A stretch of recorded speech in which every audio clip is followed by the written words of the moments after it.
Hello, welcome to the Lone Show. I'm your host, John Lone. Now, I've not brought on regulars because it's very early in the morning where I am. But as for our guest, she's from Heidelberg, Germany. She's doing stand-up comedy and teaches communication. Ladies and gentlemen, I give you Annabelle B. Bauman. Hello, thanks for inviting me. I'm happy to be here. Anytime. So, how's life? Life at the moment is really going well. I happen to be healthy, doing a lot of comedy shows, working on intercultural communication topics, and yeah, just living the good life. Great.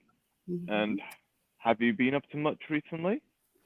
Well, now that things are getting back in Germany, there really was a hard lockdown with, with masks and all. But now things are returning to a version of normal, and so I'm back on stage. I'm doing shows regularly again, comedy shows, stand up, and open mic nights, and yeah, still working from home with my communication things, but I have a Congress coming up in Malta May 20th, which is an intercultural Congress, which is run by CITAR, which is the Society for Intercultural Education and Research and Training. Yeah, CITAR. Okay.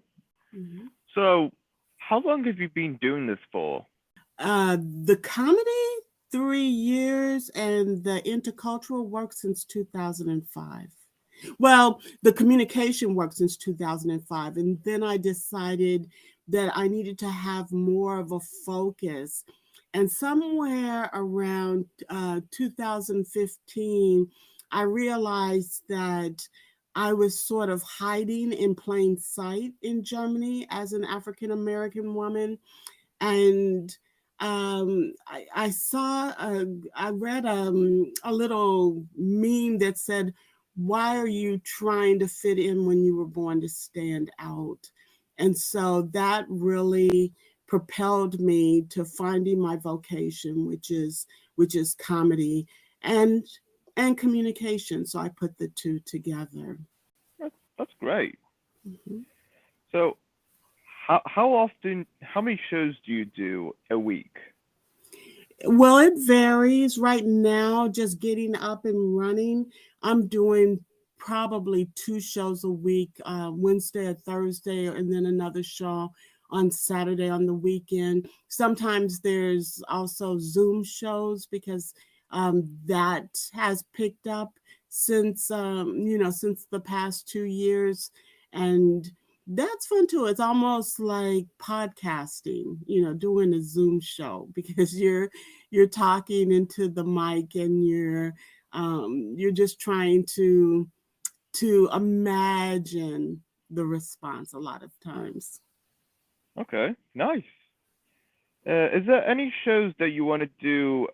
Is there any comedians that you want to do a show with? Oh my. Well, in the comedy scene in Germany is really flexible and gives you a chance to work with a wide range of comedians.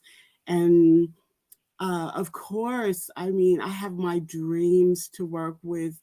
I love the motivational comedians. That's sort of my where I want to get to. That's my zenith, is to be a motivational humorist, which would put me on the stage with people like Judy Carter, Kyle Cease, and I'd love to be on stage with Brene Brown. But those are the motivationalists or transformational speakers. Actual comedians. Chris Rock. I'd love to be on a stage with Chris Rock, and um, yeah. Who else? I mean, just the big names. I'd love to, be able to hold my own with you know, the yeah, Chris Rocks of the world. Okay, that's a very good start. So, what do you like about being a comedian? Well, what I really like about it is my take is that humor is a form of rebellion. And so I like sort of saying the things that we're sort of afraid to say, or that we don't want to let on, or don't realize that it's sort of hiding in our psyche. The idea, of course, of being a woman and being African American, and also being having a lot of neurodiversity because of dealing with mental health issues. So yeah, so there's a, you know, like oh gosh, like one of the old time movie stars said, when they said, what are you rebelling against, and he said, what have you got? So it's really um I am a pretty mainstream sort of comic, so I'm not a blue comic. I don't do a lot of swearing or sort of sexual material and things like that. So I'm pretty sort of a Irma Bombeck kind of girl. But I really like that. I really like looking at issues and trying to make people see where we might be thinking, huh, like we do that? Really? Why do we do that? You know. Okay. Now, I've heard you're an African American currently living in Germany. Mm-hmm. What is that like? Mm-hmm.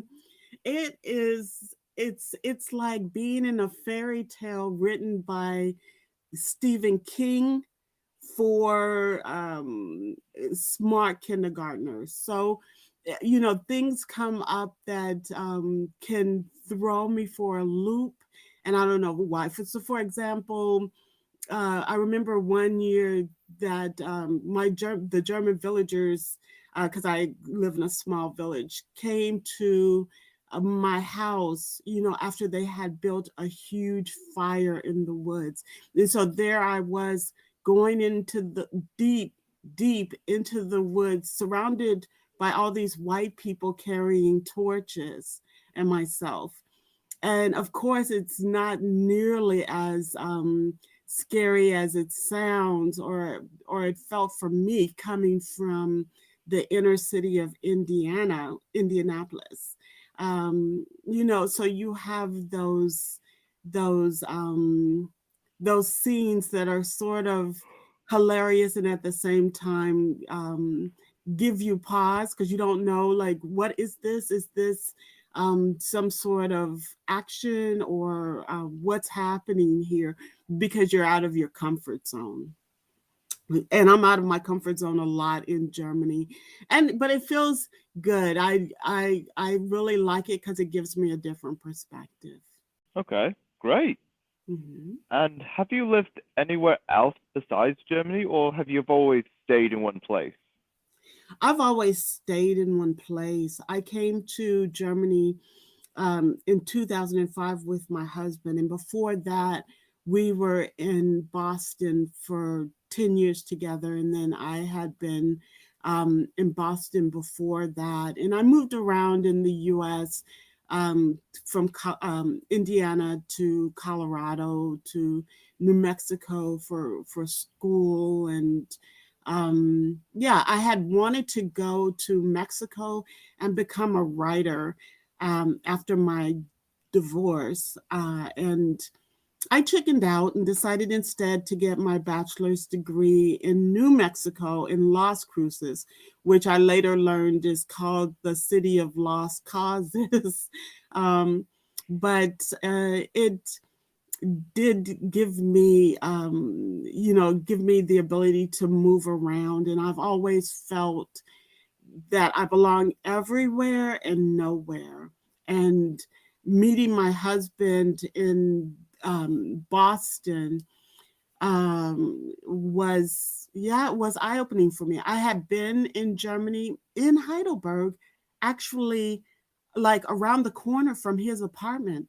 Um, when I was in school, because I was in the National Guard, so in the 80s, I had been in Heidelberg. And so when I was out one night and I met my husband, my soon to be husband, he was speaking German, and famous last words, I said, "Ich spreche ein bisschen Deutsch." And I have been saying that now for the past 18 or 19 years, that "Ich spreche ein bisschen Deutsch." I haven't, um, I'm still trying to learn the language, and it could just be the fact that, well, I mean, I took German in college as well. I took a year of German. Um, but it just, it's like a tiger. I just sort of wrestle with it. And I'm lucky that in Germany, they take English in school. So it's not like I'm forced to speak German. Most people speak English, or some English. Okay, nice. Hmm. And what are the differences between living in Germany and living in Boston?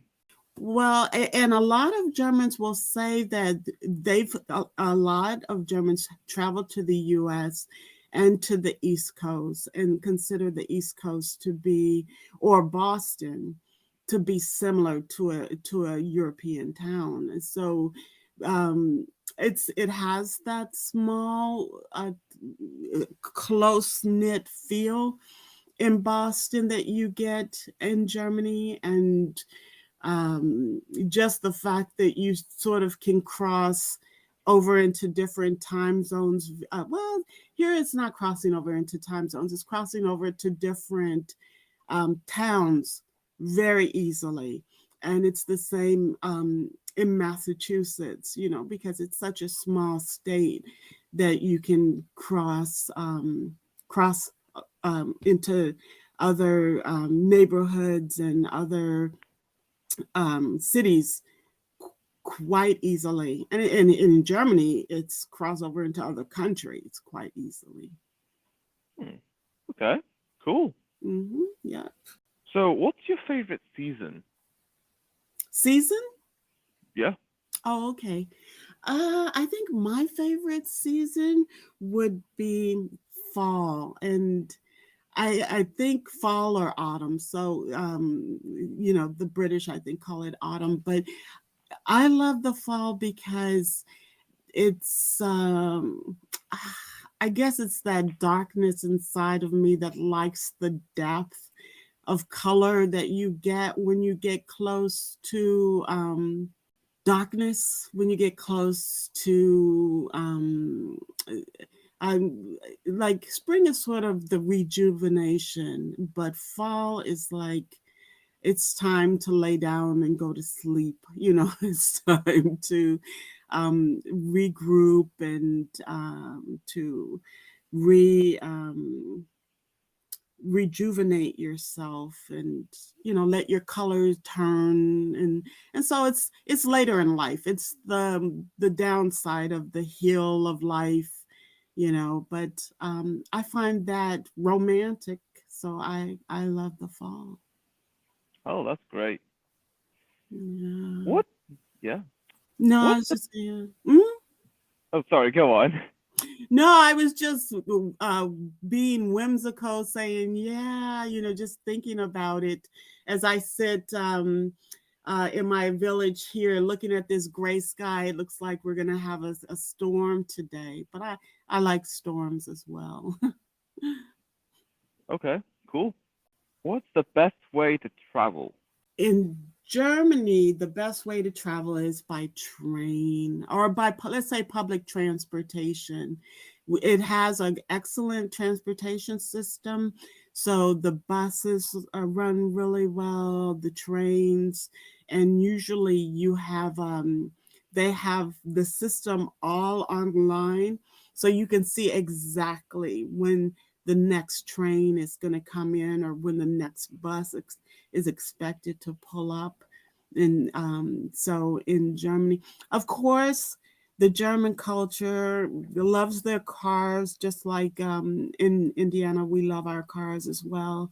Um, So everyone, um, or or or there is a culture, a car culture in Germany as well, and they believe in their Audis and their Mercedes, and yeah, yeah. So, but if you're driving a Kia or a Panda, you'd get more respect if you walked. Okay, nice. If you opened a business, what kind of business would it be? If I opened a business, well, actually, I consider myself opening a business as we speak. I call it B communication because I have this hive theory of honest, insightful, valuable engagement of communication with others. And so, training, my business is training. I want to do um, comedy courses to promote other stand-up comedians and to open the field for more women. And so I am planning to do more comedy courses or offer comedy courses and improv courses, and as well workshops on communicating better and communicating with humor, which is really my niche. So yeah, so you will one day hopefully see that name, Be Communication, as a company that is thriving. Okay, I'd love to hear that. Mm. If you could switch lives with someone, who would it be and why? Yes, who would I switch lives with? Um, that's a hard question because I feel like, oh, I really wouldn't want to be in anyone's shoes because you just don't know the um the cross or the burden that others are carrying. Um, but let's see if I could, just because I love her, she's dead and gone, but it would probably be Phyllis Diller because she was so outrageous. I would imagine spending a day, and I love how loud she was, and she had this this over the top personality, and how she talked about her husband Fang, and her sexuality, and the way she dressed. She was just such a bright light, and that's what I always sort of want to project, and that's what I try to break out of my own sort of constraints that I feel based on culture, or trying to fit in. Like I said, I don't want to fit in. It's better to send out to be that diversity, that shows others that there's other choices. And so for me, Phyllis Diller, and she came along like in the 60s and really 50s even, and was the first woman of comedy and had that different take. Her or um, Mae West. I also like Mae West. So I guess I'm sort of a classical romantic. Cool. What was the strangest dream you've had? Oh, wow. The strangest dream that I had, I think, was when I was about 10. I had this dream that there was a vegetable man. So, like with carrot arms and tomato eyes and like a cabbage head, like a literal vegetable man that was chasing me. And I think I was about 10 at that time.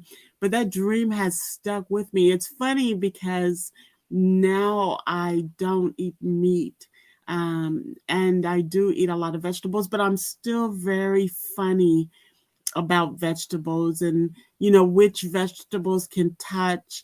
And like in Germany, they put a lot of corn in things, and I like corn, but I don't like it in things, in a lot of things. And they put corn in everything, corn or peas, and yeah. So those are two. So I guess that's why for me, the vegetable man was a traumatic dream that stays with me my entire life. Although now I sort of, you know, um, dance with or flirt with vegetables. I'm still not that extreme. I'm still not, I'm still not that like succotash and uh, um what's the other one, stew kind of girl, where you just throw a bunch of vegetables into a pot and cook them until they're like slimy. Oh yeah, so the vegetable man was my worst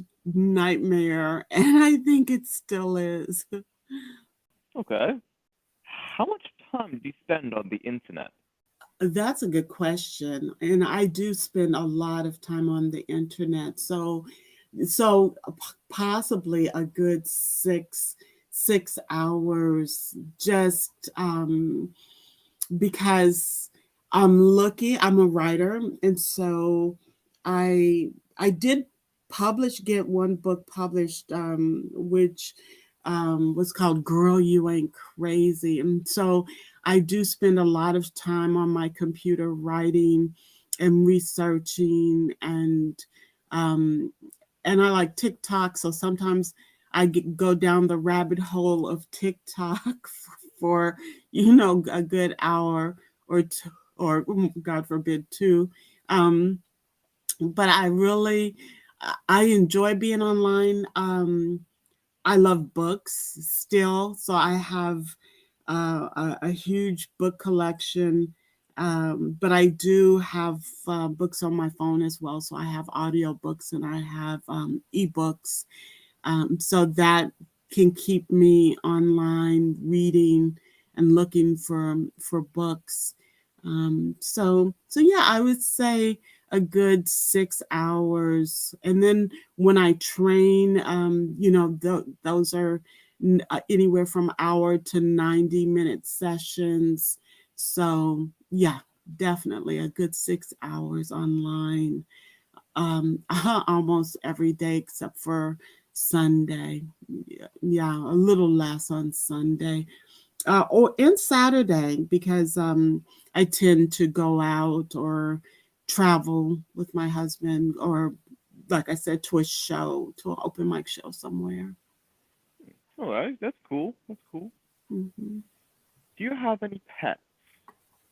I do. 6 months ago, we got a cat. She's half Mancoon, and she's sort of calico color, with white. Like if you took two cats and threw them together, is sort of how she looks. And it's funny because what happened was, my husband and I had said we do not want a pet. Like, not now. When we retire, we'll get something. But I have a friend who lives on Bodensee, which is about, I think, 2.5 hours away from us. But anyway, she is very into saving animals and cats in particular, and she's sort of a angel investor at a home up there, and she's like searching the net for homes for animals, for cats normally. And anyway, so I was talking to her, and she's always tried to get me to get an animal. And what I've learned in life, which has proven to be true, is that when you name something, when you put something into existence, then you're actually calling for it out of the universe. That is true. It does happen. As soon as you name something, you focused yourself and the whole universe on it. So she asked me about getting a cat, and I said, no. But then I said, you know what? I would want to have a Mancoon cat, and they are very expensive. And right now I can't afford it. So what does she do? 6 months ago, she goes online. She finds me a Mancoon cat, half Mancoon, that is free, that has its shots, that's 3 years old, that's was like 30 minutes away from me. I mean, it was literally just 30 minutes away. So I drove over and picked up, her name is Sybil, and I call her Sybil because of a couple of different references. Sybil for Sibyls are these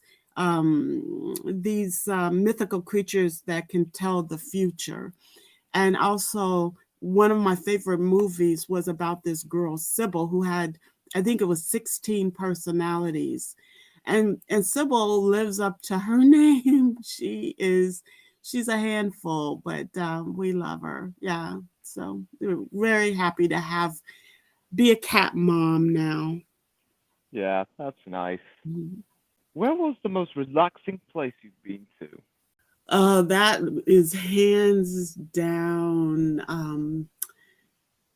Greece. Yes, when we went to Lake Garda, it's called Gardasee, but it's Lake Garda in English, in Greece. Oh, sorry, was that Greece or Italy?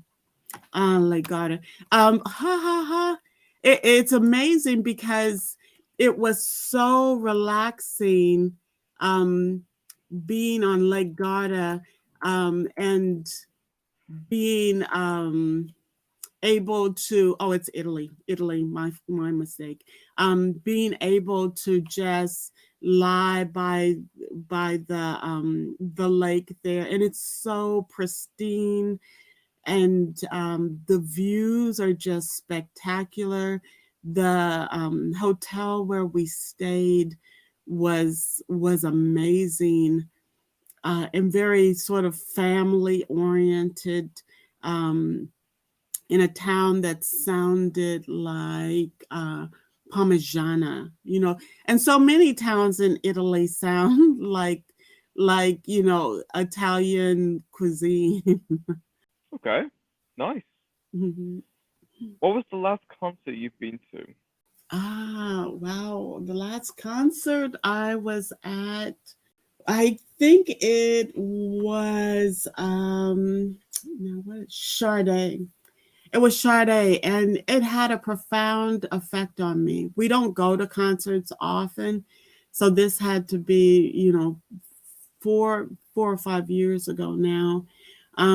But Sade has a song where she talks about Africa, and she talks about the that feeling of need in Africa, and the song says, "It hurts like new shoes," and just that dichotomy between, the West and Africa actually made me decide to become a, um, a donor, to donate money for a child in Africa, and I've been doing that now um, for 5 years. I mean, since that concert. So and so it was. Sade is a brilliant performer and beautiful voice, and everything she sings is sort of heartfelt and profound, and yeah, and it changed my life. So it was the most amazing concert I had ever been to. Okay, that's great. Mhm. Yeah, yeah. When you have that kind of change happen, you're right. That is transformational. Oh yes. Mhm. What's your strangest talent? My strangest talent? Mhm. I'm pretty. I'm a pretty basic girl, although I do try to play the Native American flute. It's a simple flute to play. Like I have it like sitting here, and it's we were in Taos, um, at um, at a store for instruments, and they had what they call this Native American flute, and it's beautiful. And the original Native American flute would cost like over $100 dollars, but she had this plastic replica, which was like a third of that. but I try to play it, and like a song that I have been trying to learn to play for the past 6 months is The Color of the Wind. Yeah, The Color of the Wind. So it's a beautiful song, um, and like I said, this flute, this Native American flute, is an easy instrument to play, and it reminds me of when I was in school as a kid and playing the flute, learning, beginning to learn to play the little simple flute that they give you when you're in school. And so, yeah, I think of myself as someone who plays an instrument, and so playing this Native American flute helps me to, you know, um, solidify my image of myself as a musician. Okay, that's great. That's and that's all we have for this episode. It was great having you here, Annabelle, talking about your life as a comedian, what's it like in Germany, and many other things. It's been absolutely great. Well, thanks, John. It's really great being on your show, and thanks for having me. Anytime. And until next time, stay tuned for more. Cool.